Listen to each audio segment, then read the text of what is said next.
लगता है वैसे ही दीदी गुरुदेव की गोदी से तब के आई है और मेरा दीदी को ही सुनने का मन कर रहा है। मेरे अंदर से कुछ भी आज निकल नहीं रहा है, तो जो भी समय बचा हम चाहेंगे दीदी कुछ मार्गदर्शन दे हम लोगों को।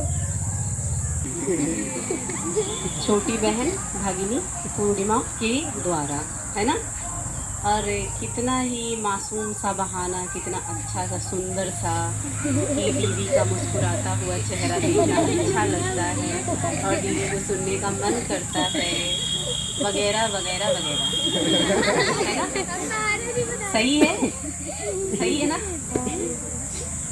ठीक है, तो इनफैक्ट सच कहूँ तो मुझे तो आप लोगों को सुनना अच्छा लगता है, क्योंकि बड़ों को सुनना तो सामान्य बात है, पर अपने से छोटे उम्र के भाई बहनों को इतनी अच्छे तरीके से अपने हृदय के भावों को, एक भी शब्द उधार का नहीं है। यहाँ जितने भी छोटे भाई बहन आकर के अपनी बातें बोल रहे हैं, मैं हर एक शब्द को बहुत गौर से, बहुत ध्यान से सुन रही हूँ।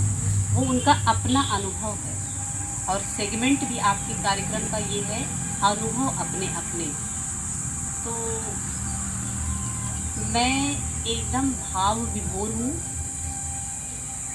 समझ में नहीं आ रहा है कि मतलब कौन से शब्द बोलूँ उस भाव के लिए। जब आप बोल रहे होते हैं यहाँ, आप में से कोई भी या जितनी भी एक्टिविटीज़ आप सुबह से कर रहे हैं, उन सब चीज़ों को देख करके इतनी कम उम्र में और इतने तत्परता से, इतनी तन्मयता से, ऐसे बच्चे तो वहाँ मिलते हैं। गायत्री शक्ति, आप गायत्री विद्यापीठ, देव संस्कृति विश्वविद्यालय तो कक्षा 12 की बात से है। उससे पूर्व जो वहाँ के कार्यकर्ता हैं, जितने लोग वहाँ शांति कुंज में रहते हैं और अपनी सेवाएं देते हैं, गुरुवर के मिशन को आगे बढ़ा रहे हैं, उनके परिवार में भी तो बच्चे हैं, तो वो लोग बाहर के स्कूल में नहीं पढ़ते हैं। वहीं गायत्री विद्यापीठ है, उस विद्यालय का नाम है गायत्री विद्यापीठ, जहाँ वो अपनी 12 तक की पढ़ाई पूरी करते हैं। तो वहाँ तो ऐसे बच्चे देखने को मिलते, पर उन्हें शुरू से वैसा संस्कार मिला, शांति कुंज आश्रम में रहते हैं, वैसे माता पिता हैं और वैसी गतिविधियाँ वो सुबह से शाम तक देख रहे हैं। फिर वैसे स्कूल में पढ़ रहे हैं, वैसे विद्यालय में पढ़ रहे हैं, जहाँ संस्कारों पर विशेष ध्यान दिया जाता है और उनके पाठ्यक्रम के साथ साथ। पर आपके साथ तो ऐसा नहीं है, आप तो सामान्य ये जो सांसारिक जीवन है, भौतिक, और जहाँ धर्म से, अध्यात्म से, संस्कारों से किसी का बहुत कुछ लेना देना नहीं है। इस आपके आयु के लोगों के बच्चों से कोई ऐसी अपेक्षा नहीं है और ऐसी उम्र में आप इन गतिविधियों में लगे हुए हैं और पूरी तन्मयता से लगे हुए हैं। तो निश्चित ही अभी छोटे भाई अर्जुन कह रहे थे कि पता नहीं किन जन्मों का मेरा सौभाग्य है कि मैं गुरुदेव से जुड़ पाया। ये आपके किसी जन्म का सौभाग्य नहीं है, ये आपके अंदर, आपके कंधे इतने मजबूत हैं कि आपको गुरुदेव ने चुना है बहुत बड़ी जिम्मेदारी अदा करने के लिए। और जितने लोग बैठे हैं इसी तरीके से, छोटे भाई अरुण हैं या आप जितने छोटे भाई बहन हैं, आप सबको गुरुदेव ने चुना क्योंकि आपके कंधे बहुत मजबूत हैं और आप उनकी विरासत को, उनके सपने को पूरा करने का मादा रखते हैं। वो आप में हिम्मत है और वैसा आप करके दिखाएंगे। उतनी आपके अंदर दृढ़ प्रतिज्ञा करने की क्षमता है, वो हौसला है आपके अंदर, इसलिए आप यहाँ बैठे हैं, ऐसे ही नहीं बैठे हैं। कोई भी काम, बहुत सारी चीज़ें होती हैं जो हमारे जीवन में घटित होती हैं, उसका प्रत्यक्ष कारण हमें नहीं पता होता। 2 बहनें पीछे बात कर रही हैं, बात नहीं करिए। उसका प्रत्यक्ष कारण हमें नहीं पता होता है कि मतलब ऐसा क्यों हो रहा है, ये चीज़ हमारे जीवन में कैसे घटित हो गई है। उसका कुछ अप्रत्यक्ष कारण होता है, कुछ दैविक कारण होता है जो हमें नहीं पता होता है। तो आप सब यहाँ हैं, प्रत्यक्ष नहीं पता, बहुत स्पष्ट सा नहीं पता है, कुछ भी प्रेरणा लेकर के आप आए हैं, पर उसका कारण गुरुदेव के पास स्पष्ट है। गुरुदेव ने आप सभी को चुना है और बड़ी जिम्मेदारियां देने के लिए, बड़ी भूमिकाएं अदा करने के लिए, इस समाज में भटके हुए लोगों को, अपने लोगों को सही राह पे चलाने के लिए आपको नेतृत्व देंगे, आपको नेतृत्वकर्ता बनाएंगे। इसीलिए आपको गढ़ा जा रहा है, आपको बनाया जा रहा है। नेतृत्व आपके कंधों पर होगा और आप मार्गदर्शक बनेंगे भटके हुए लोगों को, संस्कार विहीन लोगों को, जो अनगढ़ हैं, देखने में तो जेंटलमैन हैं, जेंटल वुमेन हैं, वेल ड्रेस्ड, अच्छे से कपड़े पहने हुए, अच्छी तरीके से बात करते हुए, सारे तौर तरीके, पर अंदर से बहुत ही खाली, खोखले,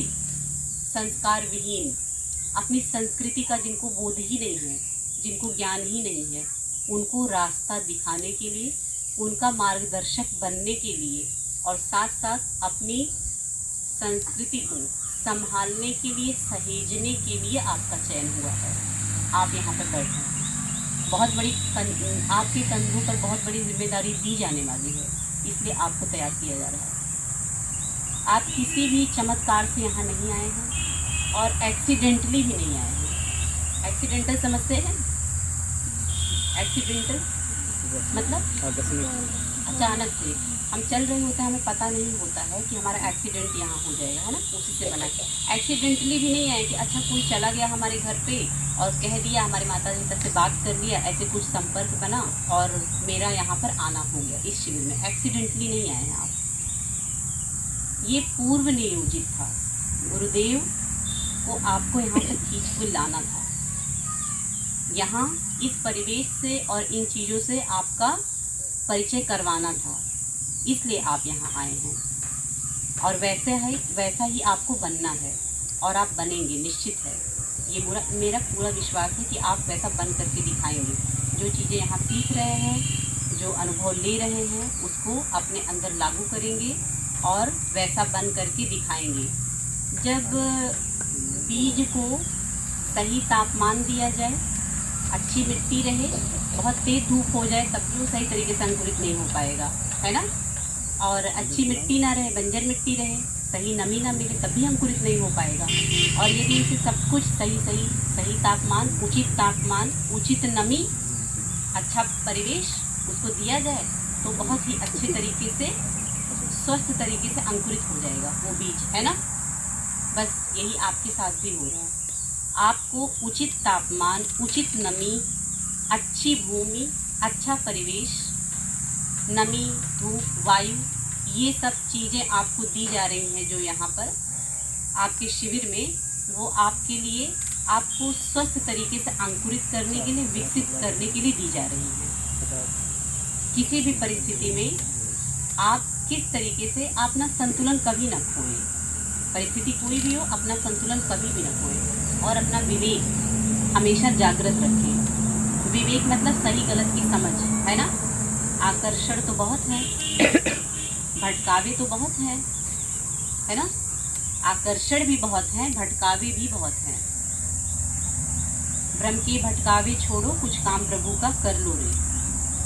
भ्रम के भटकावे तो भटकाया तो जाएगा आपको। जैसे ही आप इस परिवेश से बाहर निकलेंगे, अनुभव अपने में आप सुन रहे कितनी बातें होती हैं, वो सब आपके साथ होंगी, पर भटकना नहीं है और उन्हें कष्ट भी नहीं देना है।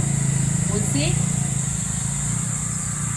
मर्यादित तरीके से ही व्यवहार करना है, क्योंकि उन्हें समझ नहीं है ना कि आप किस राह पे चल पड़े हैं। अभी उनको समझ नहीं, उनकी अपेक्षाएं हैं, भौतिक अपेक्षाएं हैं, जैसे अन्य बच्चों से होती है कि पढ़ लिख करके कोई रोजगार पा जाए, अपने माँ बाप का सहारा बने, अपने परिवार का सहारा बने, जो भी परिवार रहे। पर उसके साथ साथ ये बहुत ज़रूरी है कि आप पढ़ लिख करके कुछ भी बने, किसी भी दिशा में जाएं, कोई भी जिम्मेदारी उठाएं, उसके साथ साथ अपने परिवार, अपने समाज, अपने राष्ट्र और उसके बाद पूरे विश्व, इस वसुधा के प्रति भी जिम्मेदार रहें। अपने कर्तव्य को समझें। आज विश्व पर्यावरण दिवस है ना। क्या हम लोग जो बैठे उनको छोड़ करके कोई भी पर्यावरण के प्रति अपने कर्तव्य को समझ रहा है? किसने अपने पाठ्यक्रम में, सिलेबस में पर्यावरण नहीं पढ़ा होगा? कोई ऐसा होगा कि नहीं पढ़ा होगा? प्रदूषण नहीं पढ़ा होगा, जल प्रदूषण, वायु प्रदूषण, ध्वनि प्रदूषण नहीं पढ़ा होगा? कोई ऐसा होगा जिसकी शादी हो रही होती है, क्या उसने अपने पाठ्यक्रम में ध्वनि प्रदूषण नहीं पढ़ा होगा? फिर भी टीजे बसता है ना। तो क्या मतलब है? उस शिक्षा का, उस ज्ञान का कोई अर्थ ही नहीं है जब आप अपनी शादी में इतने तेज ध्वनि वाला लाउड स्पीकर चलाते हैं, जिससे बुजुर्ग या बीमार लोगों को बहुत कठिनाई महसूस होती है, बहुत परेशानी महसूस होती है। अनावश्यक है, बिल्कुल अनावश्यक है। उस पढ़ने का क्या मतलब है? तो आप अपनी शिक्षा के साथ साथ विद्या भी प्राप्त करें, शिक्षित होने के साथ विद्यावान भी बने।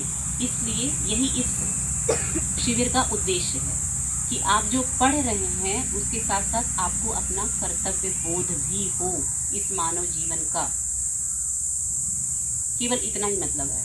हम लोग जो शिक्षा प्राप्त कर रहे हैं वो बस उसका इतना ही उद्देश्य है कि आप पढ़ लिख करके कोई रोजगार पा जाए। अच्छे इंसान बने या ना बने उसकी कोई गारंटी नहीं देता आज की शिक्षा।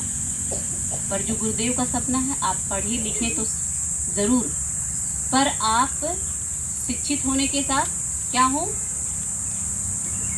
क्या हो, शिक्षित होने के साथ क्या हो, अच्छे नागरिक बने, अपने देश के अच्छे नागरिक बने। केवल शिक्षित ही ना हो और कर्तव्य परायण हो आपको अपने कर्तव्यों का बोध हो।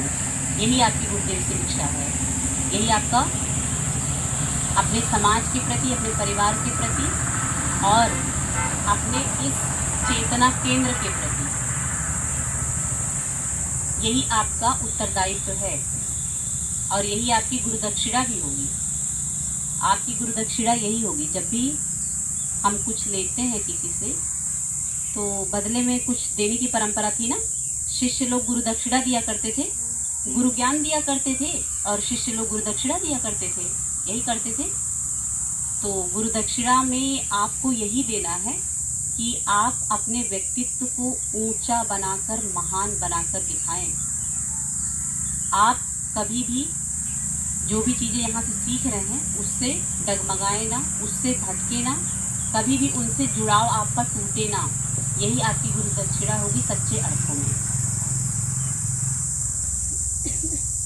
आपको कोई भी इन चीज़ों से विमुख ना कर पाए, वही आपकी गुरु दक्षिणा होगी।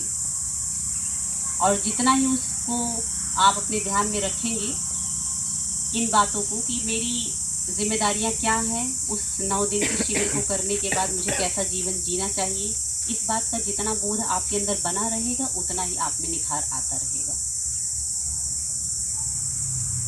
मेरी केवल इतनी ही अपेक्षा है आपसे कि आप भूल ना जाएं, आप भटक ना जाएं। सुबह मैंने कहा था। और जो गुरुवर को आपके अंदर संभावना दिखी है, जिसकी वजह से आपको यहाँ बुलाया है उन्होंने, माध्यम की कोई भी हो, जो संभावना बीज रूप में हम लोग तो नहीं देख सकते हैं, पर वो तो आपके पूर्व जन्म को भी देख सकते हैं, आपके ऐसे कर्म को भी देख सकते हैं जिसकी छाप आप पर है पर आपको पता नहीं है। पर फिर भी उसके बावजूद भी जो संभावना उन्होंने आपके अंदर देखी है और आपका चयन किया, आपको यहाँ बुलाया है, आप उस पर 100% खरे उतरे, उन सपनों को पूरा करें और अपने आप को ऊंचा बनाएं। उन सपनों को पूरा करें और अपने आप को ऊंचा बनाएं। कभी भी साधारण जीवन ना जिएं आप, साधारण इंसानों जैसे ना रहें। और उसके लिए स्वाध्याय, सत्संग, गायत्री मंत्र लेखन या गायत्री मंत्र का जप करना है। जब भी आपको अवसर मिले यज्ञ ज़रूर करना है आपको। और जो दिनचर्या यहाँ बताई जा रही है उसका जितना भी अंश आप अपने पारिवारिक परिवेश में रह करके पालन कर सके, करिएगा ज़रूर।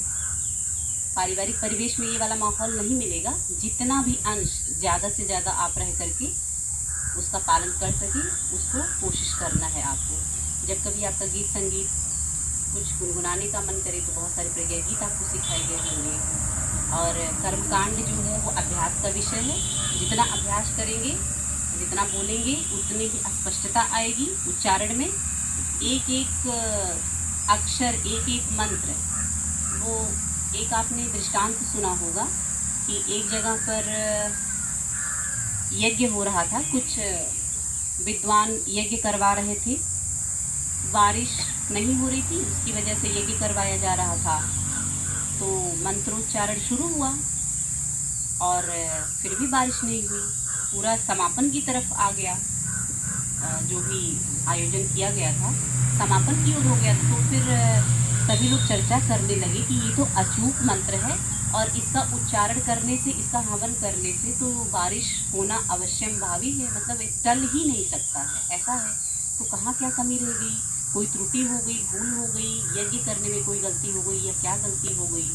तो जब इस पर विचार विमर्श किया गया, हर चीज़ को बहुत बारीकी से देखा गया, तो देखा गया जो मंत्रोच्चारण करने वाली टीम थी, जो लोग यज्ञ करवा रहे थे, उसमें से एक जो महानुभाव थे, एक जो विद्वान थे, उनका एक दांत टूटा हुआ था। उनका एक दांत टूटा हुआ था तो उससे क्या फर्क पड़ेगा?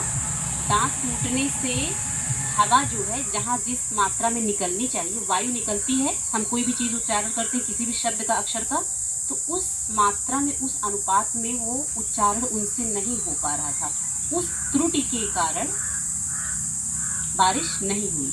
तो आशय क्या है मेरा ये बताने का कि आप सुन करके मंत्र ना बोले, अक्षर आपके सामने रहे, उस कसौटी पे आप अपने आप को कसिए।